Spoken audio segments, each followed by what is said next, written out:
Hello everyone. Chhattisgarh most important 500 question की series में एक बार फिर से आप सभी का स्वागत है। फ्रेंड्स, इसके पहले हमने क्वेश्चन नंबर 81 से लेकर के 85 तक के क्वेश्चंस को इसके प्रीवियस लेक्चर में सॉल्व किया था और आज हम क्वेश्चन नंबर 86 से अपने सीरीज़ को स्टार्ट करने वाले हैं। आज का हमारा क्वेश्चन नंबर 86 है फ्रेंड्स, पीएम जनमन आवास योजना को शुभारंभ कब किया गया। ठीक है, तो डिटेल में पहले देखेंगे हम कि पीएम जनमन आवास योजना क्या है। ठीक है, और इसका शुभारंभ कब किया गया, ये हमारा क्वेश्चन है। तो पहले क्वेश्चन का हम आंसर ले लेते हैं। इसका आंसर हो जाएगा 15 नवंबर 2023 को। तो ध्यान रखिएगा, पीएम जनमन आवास योजना का शुभारंभ कब किया गया, 15 नवंबर 2023। अब इसके डिटेल में हम जाएंगे। तो ध्यान रखिएगा फ्रेंड्स, पीएम जनमन आवास योजना, अगर इसके बारे में हम लोग बात करें तो ये जो है पीएम मतलब कि प्रधानमंत्री जनजातीय आदिवासी न्याय अभियान, इसका जो पूरा नाम है। ठीक है, पीएम जनमन आवास योजना जो है जनजाति के लिए है, जनजातियों को जो कि विशेष रूप से पिछड़ी जनजाति हैं। ठीक है, जो भी विशेष रूप से कमज़ोर है, विशेष रूप से जो भी कमज़ोर जनजाति हैं, उन सबको आवास उपलब्ध करवाना इस अभियान का लक्ष्य रखा गया है, इस योजना का लक्ष्य है ना। और इसकी शुरुआत कब की गई, तो मैंने जैसे कि बताया 15 नवंबर 2023। 15 नवंबर 2023 को इसकी शुरुआत क्यों की गई, तो ध्यान रखिएगा फ्रेंड्स, इस दिन हम क्या मनाते हैं, जनजातीय गौरव दिवस मनाया जाता है। ठीक है, ये आपके लिए इंपॉर्टेंट हो जाता है। जनजातीय गौरव दिवस कब मनाया जाता है, तो जनजातीय गौरव दिवस मनाया जाता है 15 नवंबर 2023 को। और इसी दिन जो है पीएम जनमन आवास योजना को शुभारंभ किया गया था। इसका मुख्य लक्ष्य क्या है कि विशेष रूप से जितने भी कमज़ोर जनजाति हैं उनको आवास उपलब्ध कराया जा सके। ठीक है, और 2023 से 26 तक के लिए इसमें थोड़ा सा कुछ डेटा आप ऐड कीजिएगा। 2023 से लेकर के 2026 तक का ऐसा लक्ष्य रखा गया है। ठीक है, कि 4.90 लाख मतलब 4.90 लाख घरों का निर्माण किया जाएगा। ठीक है, अगर हम बात करें, आई होप कि आपने इतने सारे जो पॉइंट्स हैं वो नोट डाउन कर लिए होंगे। और सबसे पहले इसकी शुरुआत, ठीक है, तो सबसे पहले इसकी शुरुआत अगर पूरे इंडिया लेवल पे अगर हम देखेंगे तो सबसे पहले इसका जो पहला जनमन आवास योजना जो बना है, आवास जो बना है, वो मध्य प्रदेश के एक गांव है शिवपुरी। ठीक है, शिवपुरी में पहला जनमन आवास बनाया गया। इतने कुछ पॉइंट्स थे फ्रेंड्स पीएम जनमन आवास योजना से संबंधित, जो कि आपको ध्यान में रखने हैं। 15 नवंबर 2023 को ध्यान रखिएगा, जनजातीय गौरव दिवस मनाया जाता है और पहला जनमन आवास मध्य प्रदेश के शिवपुरी में बनाया गया। इसका लक्ष्य क्या है, तो विशेष रूप से जितने भी कमजोर जनजातियां हैं उन सबको आवास उपलब्ध कराना। ठीक है, और इसका डेटा आप ध्यान रखिएगा, जैसे कि मैंने बताया था 4.90 आवास बनाए जाएंगे। नेक्स्ट क्वेश्चन है हमारे पास, नियद नीलानार योजना का हिंदी में नाम क्या है। बहुत ही चर्चा में रहा है नियद नीलानार, नियद है, इसको थोड़ा सा आप करेक्ट कर लीजिएगा, नियद नीलानार योजना। तो नियद नीलानार योजना का हमको अभी क्वेश्चन है हिंदी में क्या नाम है, तो ध्यान रखिएगा, इसका हिंदी में नाम है आपका अच्छा गाँव। ठीक है, इसको जो हमारे बस्तर क्षेत्र में जो भी वहाँ की जो बोली है, ठीक है, उसमें इसको रखा गया है नियद नीलानार योजना। अब इसकी शुरुआत कब से की गई, तो ध्यान रखिएगा, इसी साल इसका शुरुआत हुआ है 15 फरवरी, ठीक है, 2024 में। बहुत ही इंपॉर्टेंट टॉपिक है ये। ठीक है, और इस पर जो CGPSC मेंस में आंसर ऐसे भी मतलब लिखा जा सकता है, इतना इंपॉर्टेंट टॉपिक है ये फ्रेंड्स। तो ध्यान रखिएगा, नियत नीलानार योजना का हिंदी में नाम है आपका अच्छा गाँव। ठीक है, इसकी शुरुआत कब से की गई, तो इसकी शुरुआत जो है 15 फरवरी 2024 से इसको किया गया है।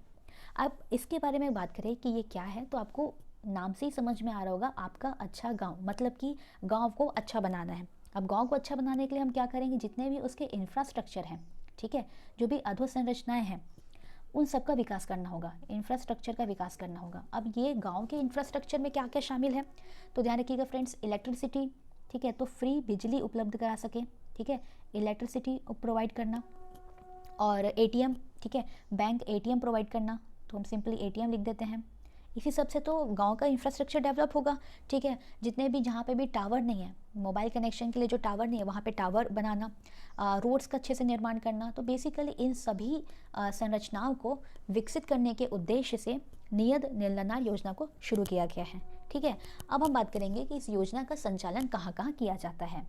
तो फ्रेंड्स ध्यान रखिएगा, बेसिकली इसको जो है वो सुकमा, बीजापुर, दंतेवाड़ा और नारायणपुर, ये चारों जगह पे इसको चलाया जा रहा है, इस योजना को चलाया जा रहा है। तो कुछ पॉइंट्स जो हमको ध्यान में रखने हैं। सबसे पहला क्वेश्चन देख लेते हैं, नियत निर्लनार योजना हिंदी में क्या नाम क्या है? तो आपका अच्छा गाँव। अब आपको आपका अच्छा गाँव आप ध्यान में रखिएगा, आपको योजना का सारा चीज़ें समझ में आ जाएगा। बेसिकली इसमें क्या किया जाएगा, तो जितने भी गांव के इंफ्रास्ट्रक्चर हैं, इंफ्रास्ट्रक्चर में क्या क्या आता है मैंने आपको बताया है, ठीक है। इलेक्ट्रिसिटी हो गया, मोबाइल टावर हो गए, रोड्स हो गए, इन सब का निर्माण करना, अच्छे से इन सबको विकसित करना। इसको स्टार्ट कब किया गया था? तो 15 फरवरी 2024 से इसकी शुरुआत की गई थी। इसके लिए बेसिकली कहाँ कहाँ पे संचालन किया जाएगा? तो सुकमा, बीजापुर, दंतेवाड़ा और नारायणपुर, इतने कुछ पॉइंट्स हैं जो कि आपको ध्यान में रखने हैं। नेक्स्ट क्वेश्चन है फ्रेंड्स हमारे पास, कृषक उन्नति योजना की शुरुआत 12 मार्च 2024 को में कहाँ से किया गया? ठीक है, कृषक उन्नति योजना मोस्ट इंपॉर्टेंट क्वेश्चन है, डिटेल में देखते हैं। सबसे पहले हम अपने क्वेश्चन का आंसर ले लेते हैं, ठीक है। तो ध्यान रखिएगा, कृषक उन्नति योजना की शुरुआत कब से की गई है? तो 12 मार्च 2024। एक फैक्ट यहाँ से मिल गया आपको, ठीक है। 12 मार्च 2024 कहाँ से किया गया? तो बालोद में। और बालोद में स्पेसिफिक कोई एरिया के बारे में पूछेगा तो ध्यान रखिएगा, सरयू प्रसाद स्टेडियम से इसका शुभारंभ किया गया, ठीक है। कृषक उन्नति योजना, अब डिटेल में देखते हैं फ्रेंड्स कि कृषक उन्नति योजना क्या है। तो कृषक उन्नति योजना के लिए आप सभी ध्यान में रखिएगा। सबसे पहले अगर हम बात करें 12 मार्च 2024 को इसकी शुरुआत की गई, कहाँ से किया गया? तो मैंने बता दिया बालोद। बालोद में स्पेसिफिक कोई एरिया पूछेगा तो सरयू प्रसाद अग्रवाल स्टेडियम। अब इसमें जो आदान राशि है, सबसे पहले इस योजना को समझ लेते हैं, ठीक है। आप जितने भी पॉइंट्स हैं उन सबको नोट डाउन करते हुए चलिएगा। इसका बेसिकली उद्देश्य क्या है? जितने भी पंजीकृत किसान हैं, ठीक है, उन सभी को समर्थन मूल्य पर मतलब एमएसपी पर धान उनसे खरीदना, ठीक है। और जो भी आदान सहायता राशि है उनको प्रदान करना, मतलब धान को खरीदना। और ऐसा करने वाला जो है छत्तीसगढ़, वो पूरे देश में धान को खरीदने वाला, एमएसपी पर धान को खरीदने वाला सबसे पहला राज्य बन चुका है छत्तीसगढ़, ठीक है। सबसे ज़्यादा धान की खरीदी एमएसपी पर छत्तीसगढ़ में भी की जाती है पूरे देश भर में, ठीक है। और इसके लिए इस साल जो रखा गया है वो 3100 रुपये प्रति क्विंटल के हिसाब से इसमें धान को दिया जाएगा। कितना? 3100 रुपये, ठीक है। एक क्विंटल का 3100 रुपये, और एक एकड़ से 21 क्विंटल धान खरीदा जा सकता है, 21 क्विंटल प्रति एकड़। तो ये कुछ पॉइंट है जो कि आपको ध्यान में रखने हैं, ठीक है। ये हर साल चेंज होता रहता है फ्रेंड्स। तो इस साल का क्या है, 3100 रुपये है और 21 क्विंटल खरीदे जाएंगे एक एकड़ से। तो इस तरह से अगर हम इन दोनों को कैलकुलेट करेंगे तो तकरीबन अगर एक किसान को, ठीक है, 19,257 रुपये दिया जाएगा, 19,257 रुपये। ये कुछ डेटा इंपॉर्टेंट है जहाँ से क्वेश्चंस पूछे ही जाते हैं। तो चलिए फ्रेंड्स, कुछ इंपॉर्टेंट पॉइंट कृषक उन्नति योजना के बारे में जैसे कि मैंने बताया उसको मैंने यहाँ पे समअप कर लिया है। आपको ध्यान रखना है 3100 रुपये प्रति क्विंटल के हिसाब से इसमें धान खरीदा जाएगा एमएसपी पर। और ऐसा करने वाला जो छत्तीसगढ़ है पूरे देश भर में सबसे पहला राज्य बन गया है जो कि जहाँ धान जो है सबसे ज़्यादा खरीदा जाता है एमएसपी पर, ठीक है। एमएसपी मतलब मिनिमम सपोर्ट प्राइस जिसको हम बोलते हैं। 3100 रुपये है एक एकड़ से, ठीक है। 21 क्विंटल धान खरीदा जाएगा, एक एकड़ से 21 क्विंटल धान। तो अगर हम इसको कैलकुलेट करेंगे तो हम पाएंगे फ्रेंड्स कि एक एकड़ के लिए 19,257 रुपये की राशि राज्य सरकार द्वारा फार्मर्स को दिया जाएगा, ठीक है, किसानों को दिया जाएगा। तो इस तरह से टोटल कुल कितने फार्मर्स को फ़ायदा हो रहा है, कुल कितने किसान को फ़ायदा हो रहा है, ये भी क्वेश्चन पूछा जाता है। तो आप ध्यान रखिएगा 24.72 लाख किसानों को इससे फ़ायदा हो रहा है, ठीक है। ये जो आंकड़ा है वो लाख में है। 24.72 लाख किसानों को इससे फ़ायदा होगा। और इस तरह से टोटल जो राज्य सरकार है वो 13,320 करोड़ रुपए की राशि अंतरित करेंगी फार्मर्स को। तो इतने कुछ पॉइंट्स हैं जो कि आपको ध्यान में रखने हैं। नेक्स्ट क्वेश्चन है हमारे पास, महिला सशक्तिकरण को ध्यान में रखते हुए महतारी वंदन योजना की शुरुआत कब से किया गया? मोस्ट इंपॉर्टेंट क्वेश्चन है, बहुत ही चर्चा में रहा है महतारी वंदन योजना। तो ध्यान रखिएगा फ्रेंड्स, 10 मार्च 2024 को महतारी वंदन योजना, ठीक है, महतारी वंदन योजना की शुरुआत की गई। अब महतारी वंदन योजना में क्या किया जाएगा? तो जैसा कि आप सभी जानते होंगे कि इसमें प्रति माह 1,000 रुपये, ठीक है, जितने भी विवाहित महिलाएं हैं 1,000 रुपये उसमें दिया जाएगा प्रति माह बोलेंगे तो, ठीक है। पर मंथ 1,000 रुपये और सालाना कितना हो जाएगा? ये 12,000 रुपये हो जाएंगे, ठीक है। तो पर ईयर के हिसाब से ये हो जाएगा 12,000 रुपये। तो दोनों डेट आप ध्यान रखिएगा, 12,000 रुपये हर साल, मतलब एक साल में 12,000 और एक महीने में 1,000 रुपये दिया जाएगा। इसमें बेसिकली इसका उद्देश्य क्या है? तो महिला सशक्तिकरण की दिशा में, ठीक है, महिलाओं को आर्थिक स्वावलंबन, स्वास्थ्य, पोषण, इस समय उनके सुधार करना और परिवार के निर्णयों में उनकी भूमिका एक सुदृढ़ हो सके, अल्टीमेटली महिला सशक्तिकरण किया जा सके, इसके उद्देश्य से इसकी शुरुआत की गई है। ठीक है, तो ध्यान रखिएगा, इतने कुछ पॉइंट्स हैं इसके अंदर। नेक्स्ट क्वेश्चन है हमारे पास, एयरपोर्ट सर्वे क्वालिटी द्वारा जारी एयरपोर्ट सर्वे रिपोर्ट 2023 में रायपुर एयरपोर्ट का स्थान कौन सा है?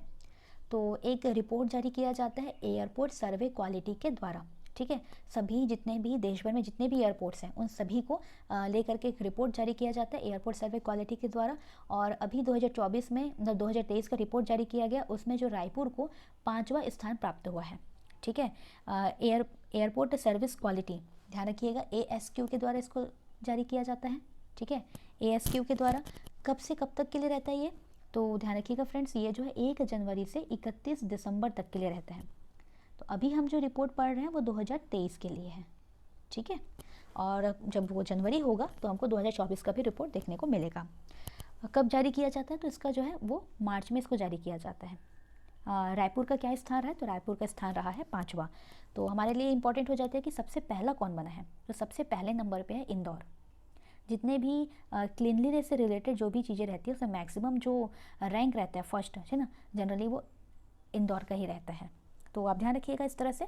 तो पहला एयरपोर्ट कौन है? इंदौर, ठीक है, फर्स्ट रैंक पे। और जो हमारा रायपुर का एयरपोर्ट है वो 5वें नंबर पे है। तो अगर रैंकिंग किस हिसाब से दी जाती है, तो जितने भी मतलब यात्रियों को क्या क्या सेवाएं प्रदान की जाती हैं उसके हिसाब से इसमें रैंकिंग दिया जाता है। और रायपुर को कौन सा रैंक मिला है? तो 5वां स्थान मिला है। ओके फ्रेंड्स, तो ये थे हमारे आज के लेक्चर, जिसमें हमने क्वेश्चन नंबर 85 से लेकर के क्वेश्चन नंबर 90 तक के क्वेश्चंस को सॉल्व किया है। उम्मीद है कि सेशन आपको अच्छा लगा होगा। आगे और भी हम सेशंस लेके आते रहेंगे, ठीक है। तो वीडियो को आप लाइक कीजिएगा, शेयर कीजिएगा, और चैनल पर पहली बार विजिट किए तो उसको सब्सक्राइब करके बेल आइकन को प्रेस कर लीजिएगा, ताकि आपको आने वाले वीडियो के नोटिफिकेशन सबसे पहले मिल सके। ओके फ्रेंड्स, मिलते हैं अपने नेक्स्ट सेशन में। तब तक के लिए stay focused, work hard and stay connected with us. Thank you.